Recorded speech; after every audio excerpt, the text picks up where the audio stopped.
സ്വാഭാവികമായിട്ടും സൗദി പോലൊരു രാജ്യത്ത് ഇന്നലെ തന്നെ അദ്ദേഹത്തെ റിലീസാക്കിയിട്ടുണ്ടാവുമെന്നാണ് നമ്മളൊക്കെ വിശ്വസിക്കുന്നത്. വളരെ കാലത്തെ ഒരു കാത്തിരിപ്പിന് വിരാമം തന്നെ ആവും എന്ന് തന്നെ പ്രതീക്ഷയിലാണുള്ളത്. മിക്കവാറും 1-2 ദിവസത്തിനുള്ളിൽ അദ്ദേഹം നാട്ടിലെത്താൻ സാധ്യതയുണ്ട് എന്നാണ് മനസ്സിലാക്കുന്നത്.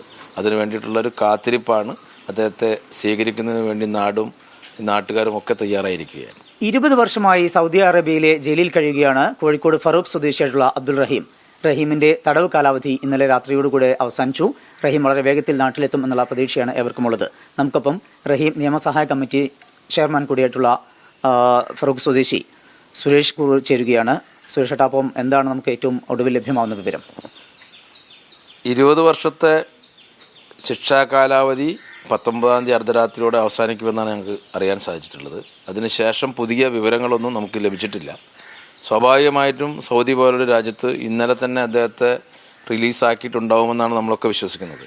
വളരെ കാലത്തെ ഒരു കാത്തിരിപ്പിന് വിരാമം തന്നെ ആവും എന്ന് തന്നെ പ്രതീക്ഷയിലാണുള്ളത്. മിക്കവാറും 1-2 ദിവസത്തിനുള്ളിൽ അദ്ദേഹം നാട്ടിലെത്താൻ സാധ്യതയുണ്ട് എന്നാണ് മനസ്സിലാക്കുന്നത്. അതിനു വേണ്ടിയിട്ടുള്ളൊരു കാത്തിരിപ്പാണ്. അദ്ദേഹത്തെ സ്വീകരിക്കുന്നതിന് വേണ്ടി നാടും നാട്ടുകാരും ഒക്കെ തയ്യാറായിരിക്കുകയാണ്.